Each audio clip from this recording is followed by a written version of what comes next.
السلام علیکم محترم خواتین و حضرات، آپ دیکھ رہے ہیں چینل مشرقی مغربی۔ آج کا عنوان انگریز ڈپٹی کمشنر تذکرۃ الاولیاء کی کتاب سے لیا گیا ہے۔ واقعہ کچھ یوں شروع ہوتا ہے۔ جب بر صغیر پر انگریز قابض و حکمران تھے، ایک انگریز افسر جو پہلے فوج میں رہ چکا تھا ڈپٹی کمشنر کے طور پر راولپنڈی میں تعینات ہوا، اور راولپنڈی کے دیہاتی علاقوں کے دورے کے سلسلے میں اس نے اپنا کیمپ گولڑا شریف کے نزدیک لگوایا۔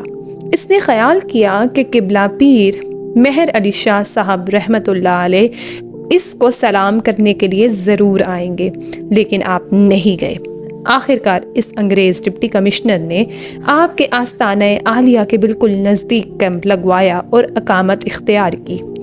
آپ کے چند عقیدت مندوں نے آپ کی خدمت میں گزارش کی کہ یہ مقامی افسر ہے، اس لیے مناسب معلوم ہوتا ہے کہ آپ آج عصر کے بعد جب سواری کی غرض سے تشریف لے جائیں تو تھوڑی دیر کے لیے وہاں رک کر ڈپٹی کمشنر صاحب سے بھی ملتے جائیں۔ حضرت مہر علی شاہ رحمۃ اللہ نے اس دن سواری کے وقت کیمپ کا رستہ ہی بدل لیا اور متبادل رستہ اختیار کر دیا۔ آپ کے حاسدین نے اس موقع کو ہاتھ سے جانے نہ دیا، اور موقع سے فائدہ اٹھاتے ہوئے انگریز ڈپٹی کمشنر کے کان اس انداز سے بھرے کہ اسے یقین ہو گیا کہ حضرت پیر صاحب رحمۃ اللہ علیہ واقعی انگریز کے مخالف ہیں۔ چنانچہ اس وقت تو ڈپٹی کمشنر نے خاموشی اختیار کیے رکھی۔ جب واپس راولپنڈی پہنچا تو وہاں سے پیر صاحب کی طرف ایک روباکار بھیجی کہ آپ پیر کے دن 3 بجے میری کوٹھی پر آ کر مجھے ملے۔ آپ کو جب یہ روباکار ملی تو آپ نے اس کی پشت پر یہ لکھ کر واپس کر دی کہ ملنے کی 2 وجوہات ہو سکتی ہیں، ایک یہ کہ مجھے آپ کے ساتھ کوئی کام ہو، سو مجھے تو آپ کے ساتھ کوئی کام نہیں، اور دوسری وجہ یہ ہے کہ آپ کو میرے ساتھ کوئی کام ہو۔ اگر ایسی بات ہے تو پھر آپ کو میرے پاس یہاں پر آنا چاہیے، اس لیے کہ ہمیشہ ضرورت مند کو ہی جانا پڑتا ہے۔ ایک غیر ضرورت مند کو حاضری کا حکم دینا نظر ثانی کا محتاج ہے۔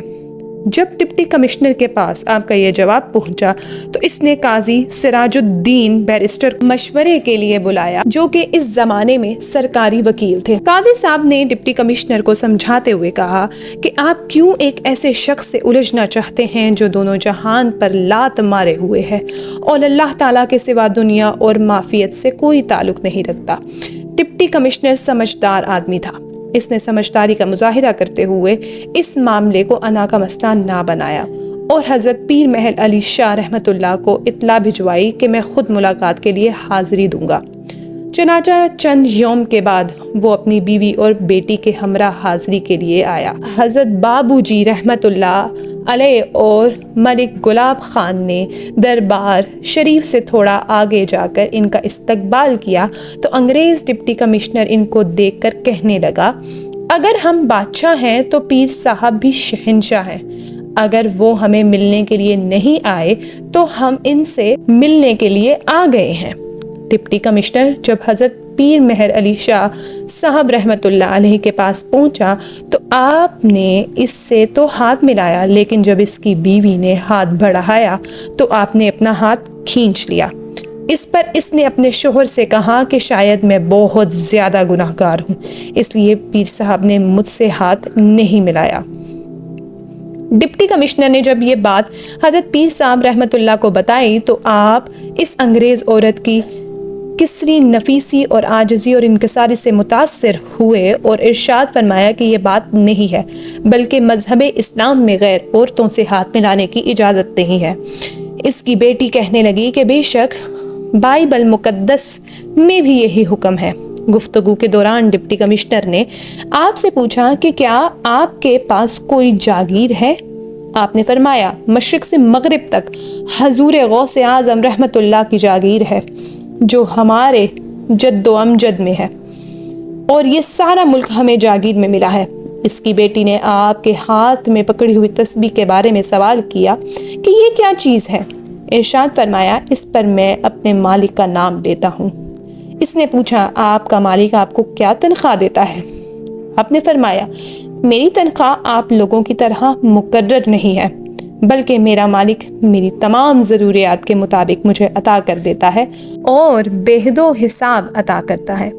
لڑکی نے پھر پوچھا کہ کیا آپ اپنے خدا سے جو کچھ بھی مانگیں وہ آپ کو دیتا ہے؟ آپ نے فرمایا اگر وہ چیز ہمارے حق میں بہتر ہو تو عطا فرما دیتا ہے، اور اگر اس میں ہمارا کوئی نقصان ہو تو پھر عطا نہیں فرماتا۔ جیسے کوئی معصوم بچہ روٹی کو ہاتھ مارتا ہے لیکن ماں اس کو دودھ دیتی ہے، کیونکہ بچے کا معدہ روٹی کو ہضم نہیں کر سکتا۔ ان دنوں شدید گرمی کا موسم تھا اور بارش کی ضرورت کو محسوس کیا جا رہا تھا۔ انگریز لڑکی کہنے لگی اگر یہ بات ہے تو پھر آپ اللہ تعالیٰ سے بارش مانگیں، اس لیے کہ آج کل بارش کا ہونا ہمارے لیے بہتر معلوم ہوتا ہے۔ حضرت پیر محل علی شاہ رحمۃ اللہ علیہ اس لڑکی کی بات سن کر مسکرائے اور فرمایا کہ ہم دعا کرتے ہیں اگر بارش فائدہ مند ہے تو ہو جائے گی۔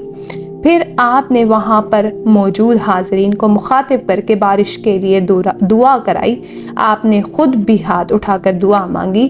اللہ تعالیٰ کے فضل و کرم سے اسی دن بارش ہو گئی۔ وہ ڈپٹی کمشنر اس بات سے اس قدر متاثر ہوا کہ جاتے وقت کہنے لگا پیر صاحب آپ کے ہاں چائے پینے کے لیے کل بھی حاضر ہوں گے۔ چنانچہ وہ اگلے دن پھر آپ کی خدمت میں حاضر ہوا اور آپ سے دعا کا طلبگار ہوا۔ شکریہ۔